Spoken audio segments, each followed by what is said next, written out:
If you're wondering which headphones under $50 are worth your money, stick around. After we run through each product, I'll give you my personal take. Would I buy it or would I skip it? No fluff, just my honest opinion. Let's get into it. Anker Soundcore Life Q20. Let's start with these bad boys that bring some serious noise cancellation game, blocking out about 75% of low-frequency noise, which is pretty decent for the price point, though it won't compete with the fancy, expensive stuff. The bass is definitely punchy, maybe even too much with that bass-up feature that makes everything sound like you're at a dubstep concert, but the mid-range is actually quite clean and well-balanced. Battery life is a monster at 40 hours with noise cancellation on, and you can get 4 hours of playback from just a 5-minute charge, though the build quality feels a bit cheap and the buttons feel like they might fall off. Would I buy it? Yes, because it's basically impossible to kill the battery on these things, and the sound quality is surprisingly good for the price. Sony WH-CH520. These headphones have a warm and balanced sound that makes genres like EDM and rock sound punchy,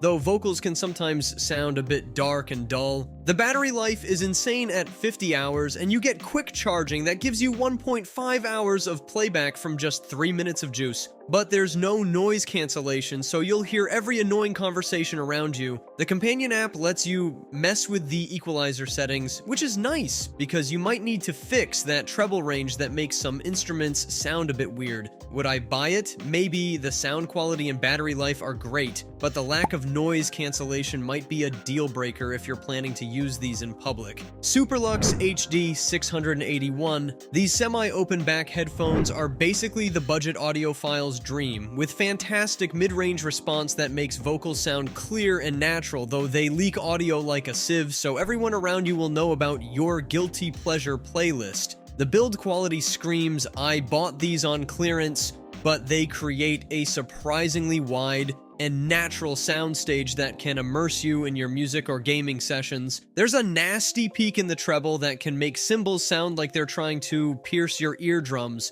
But hey, at least the bass is decent. Would I buy it? Yes, because they sound way better than they have any right to at this price point. Just don't use them in public unless you want to share your music with everyone. JBL Tune 520BT. These on-ear headphones come with a ridiculous 57-hour battery life and quick charging that gives you 3 hours of playback in 5 minutes, which is great, because you'll probably forget to charge them until they're dead. The sound quality is actually pretty solid with that signature JBL bass, though the on-ear design means your ears might get a bit sweaty in summer. The companion app lets you tweak the equalizer settings and the multi-point pairing is nice, but don't expect any noise cancellation here. You'll hear every bit of the outside world. Would I buy it? Maybe. The battery life is crazy good, and the sound quality is decent, but the on-ear design might not be comfortable for everyone. Koss Porta Pro. These retro-looking bad boys from the 80s are still being made today, rocking a warm, bass-heavy sound that will make your music thump, though the treble can be a bit muffled. At just 60 grams, they practically disappear on your head, but that plastic construction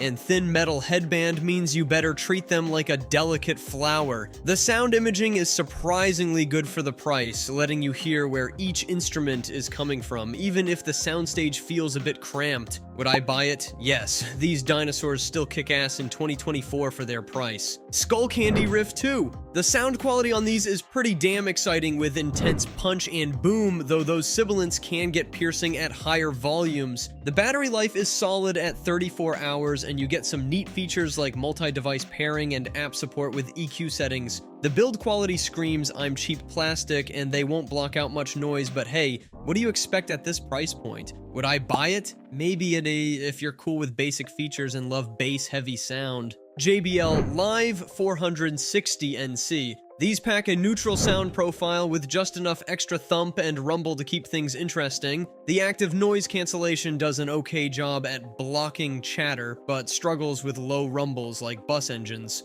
So maybe don't count on these for your commute. Battery life clocks in at around 30 hours with noise canceling on, which isn't bad, but not amazing compared to others. Would I buy it?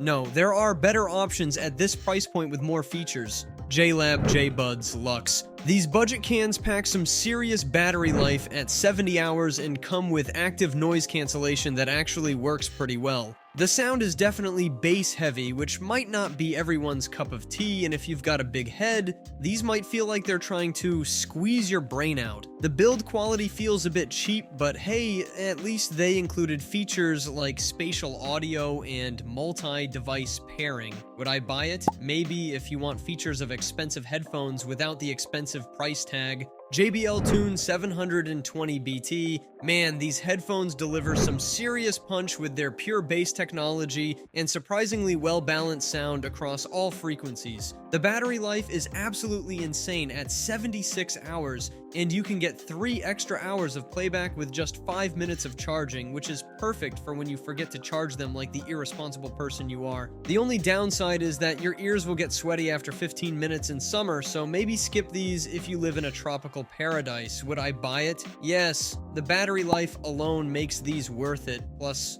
they sound pretty damn good for the price. Edifier W800BT Pro. These bad boys come with active noise cancellation that blocks up to 44 decibels of noise, and the sound quality is actually impressive thanks to that 40mm titanium-coated driver. The battery life is great at 45 hours, but it feels a bit weak compared to the JBL's 76 hours. Though, let's be real, who actually listens to music for 2 straight days anyway? The multi-point connection lets you switch between devices seamlessly, so you won't miss those important calls while you're pretending to work. Would I buy it? Maybe. The noise cancellation is tempting, but the JBL's better battery life is hard to ignore. Sennheiser HD400S. These headphones are like that reliable friend who's not particularly exciting but never lets you down. They deliver great high-frequency extension and crispy percussion without being too bright or piercing. The build quality is solid, and the detachable cable means you won't have to throw them away when your cat inevitably chews through it. The downside? The isolation is less than fantastic, so everyone on the bus will know about your guilty pleasure playlist. Would I buy it? Yes, they're boring but dependable,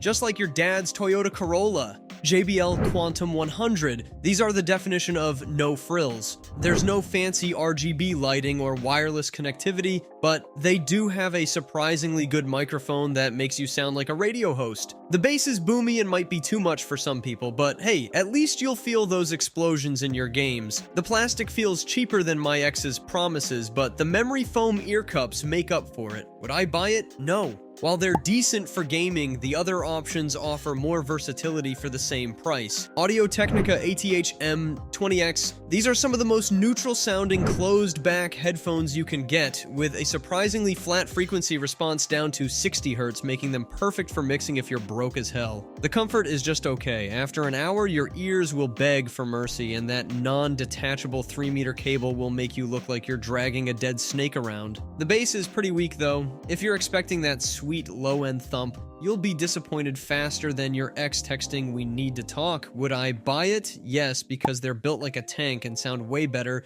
than they have any right to at this price point. TOZO HT2. Damn, these things pack some serious features. 60 hours of battery life without noise cancellation, effective active noise cancellation, and they even throw in an app with actually decent EQ settings. The build quality is surprisingly good for cheap plastic headphones with no annoying creaks or squeaks when you're adjusting them. The sound isn't gonna blow your mind. It's warm with elevated bass and slightly forward mids, but the treble is about as exciting as watching paint dry.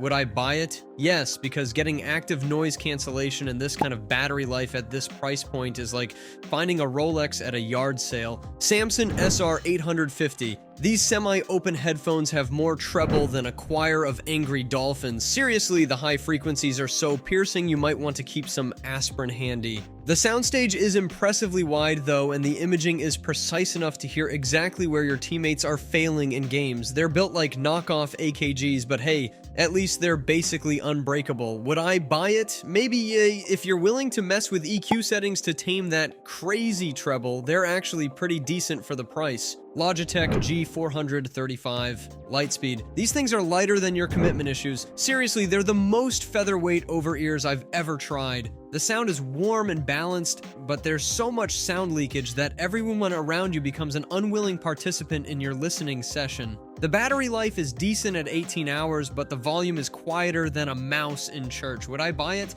No, while they're super comfy and wireless, the sound quality and build feel more like a toy than a proper headset. Thanks for watching. I hope this video helped you pick the headphones under $50 for you. If you have any questions, drop a comment below. Links to all of these products mentioned in this video will be in the description.